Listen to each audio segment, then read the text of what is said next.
Olá meus amigos, tudo bem com vocês? Eu espero que sim. O vídeo de hoje é uma resposta a uma tag na qual eu fui marcado, mas é claro que eu aproveitei um pouquinho para poder falar um pouquinho sobre esse ambiente que eu estou. O que nós estamos vendo aqui é um corpo d'água e aqui uma vegetação extremamente aberta. Isso daqui é uma planície de inundação, o que nós chamamos popularmente como várzea. Várzeas e igapós são planícies de inundação, ou seja, normalmente planícies mais baixas, no qual nas épocas de chuva ou épocas de cheia o rio ele invade essa área. Óbvio, se durante alguns meses do ano isso aqui vai ficar debaixo d'água, normalmente a vegetação ela é adaptada para isso, e eu tenho muito cipó, eu tenho estratos vegetacionais mais altos e que suportam ficar embaixo d'água durante alguns meses por ano. A Amazônia ela é dividida grosseiramente, basicamente, em três grandes formações de paisagem. Eu tenho a várzea, eu tenho o igapó e eu tenho a terra firme. A terra firme é a área de floresta com troncos, grandes espécies de porte arbóreo maiores e que basicamente nunca vai ser alagada. E eu tenho a várzea e o igapó.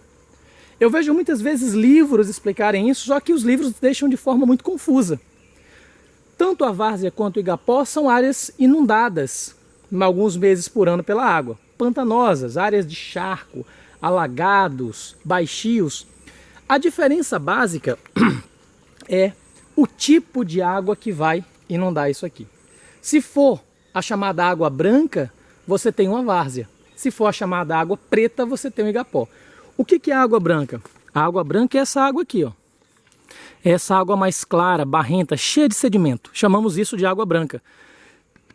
Já aquela água escura, essa cor, normalmente ela é obtida através da decomposição de folhas, de compostos de tanino de folha, e fica aquela água preta, aquela água escurona. Nós chamamos aquilo lá de água preta, que é o que compõe o ambiente.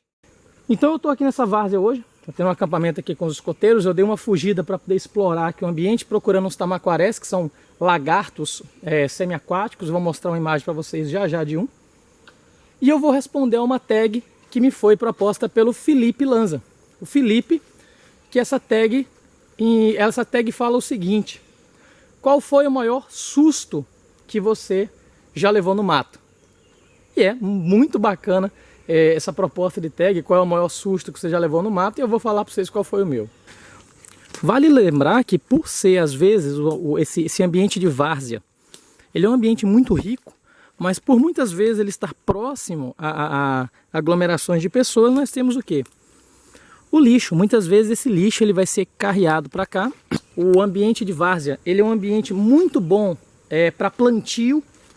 É muito comum nas beiras dos rios amazônicos, na época seca, o ribeirinho plantar alguns tipos de cultura como melancia ou feijão. Por quê?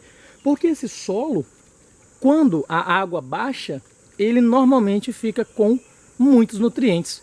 O caso do rio Nilo, por exemplo, é um dos casos lá na África, é um dos casos talvez mais famosos do aproveitamento das margens de rio para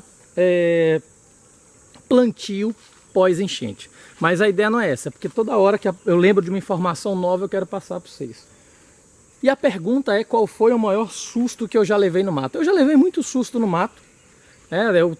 Eu me formei em 2003, então tem muitos anos já que eu trabalho como biólogo, principalmente em trabalhos de fauna, em trabalhos de levantamento de fauna. Cada vez que alguém vai fazer um grande empreendimento que tem algum impacto ambiental, normalmente órgãos ambientais exigem alguns estudos. E um deles é o inventário de fauna, para poder saber quais são as espécies de animais que existem naquele lugar. E desde 2004, 2004 para 2005, eu faço esse tipo de trabalho. E óbvio que eu já levei muito susto no mato, já levei susto com os passarinhos, chamamos aí de avoante, as juritis saem voando no meio do mato. Já tomei susto, por exemplo, de basicamente pisar em cima de uma jararaca, que o bicho na hora se mexer deu um pulo para trás, coisas que realmente nos assustam muito no meio do mato. Mas eu acho que o susto mais estranho que eu já levei foi no ano de 2009. Bom, e o que foi que aconteceu no ano de 2009? Eu esqueci o meu tripé, como é um acampamento, eu acabei não trazendo tripé. Então estou aqui no melhor estilo Brasil que você quer. No ano de 2009, eu fazia mestrado lá no Acre. E eu fazendo um trabalho em Sena Madureira, que fica a 150 quilômetros da capital, mais 25 quilômetros de uma linha vicinal chamada Ramal do Toco Preto. E eu estava fazendo um trabalho em uma área de manejo florestal. Esse trabalho era em conjunto com a WWF Brasil, que era um inventário para poder saber o antes e o pós-manejo, quais tipos de impactos isso aí podem trazer para os anfíbios. E aí, eu e uma amiga, Daniele Miranda, estávamos trabalhando um dia de manhã, e quando saímos de campo, nós topamos com um caçador. E realmente eu me assustei muito na hora, assim, foi uma coisa inusitada. Eu já cruzei com muito caçador por aí no meio do mato. Normalmente são pessoas da área. Você dá um bom dia, se identifica, né? Eu costumo falar que eu sou da universidade, tô procurando sapo, pego minha câmera, mostro umas fotinhas de sapo ali. Você nunca quer um clima ruim com essas pessoas, você sempre tenta ali. Claro que se você estiver na propriedade privada e alguém estiver caçando, normalmente esse cara ele vai te encarar de um jeito diferente, que ele pode achar que você é o dono da área ou que você pode ser de algum órgão ambiental. Então você tem que ter muito trato quando você encontra caçador, principalmente porque ele sabe que ele está errado.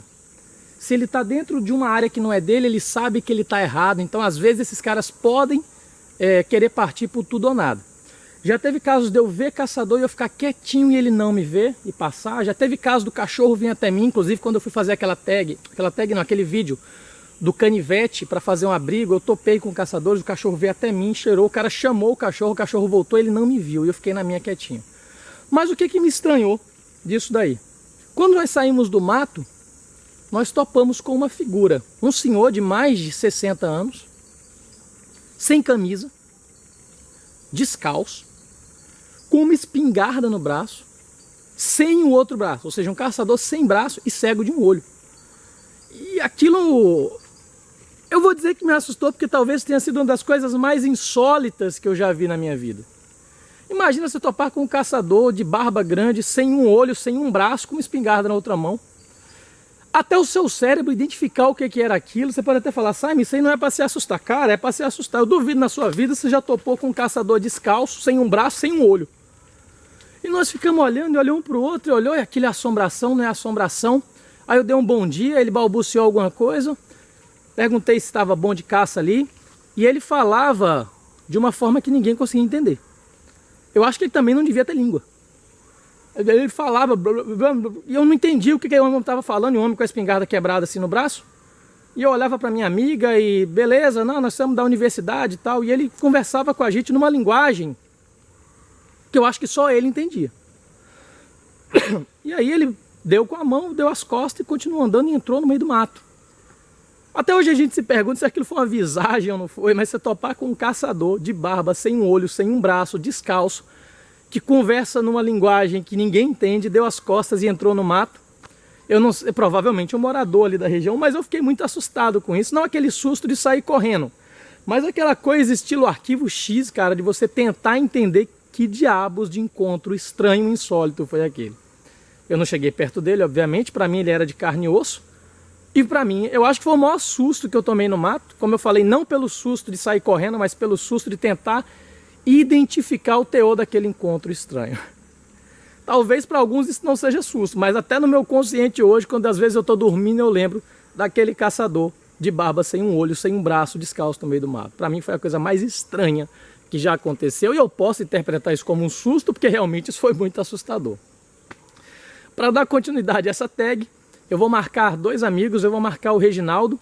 Reginaldo tem um canal relativamente novo, mas vale a pena você dar uma olhada, que é um canal, não um ramal. O ramal onde eu estava e encontrei o cara que tinha barba sem um olho, sem um braço, descalço no meio do mato. E o Reginaldo, ele tem um canal muito bacana, está começando agora, vale a pena conferir o canal do Reginaldo. E eu também vou marcar o meu amigo Josias Colela. Josias do canal Águia Branca Bushcraft. O canal do Josias também é massa. Vale a pena você dar uma conferida no canal do Josias. Eu espero que você tenha gostado desse vídeo. Espero que um dia você me ajude a tentar entender o que é o encontro de um senhor de bermuda descalço, de barba, sem olho, sem um braço, só o cotozinho do braço, segurando uma espingarda no outro braço, e que falava uma linguagem só dele. Talvez um ermitão aí perdido no meio do Acre. Se bem que no Acre muita coisa estranha acontece. Espero que você tenha gostado desse vídeo. Se você gostou, dá o seu like, inscreva-se no canal e até a próxima tag ou até o próximo vídeo. E eu vou andar um pouco mais aqui na várzea. Valeu!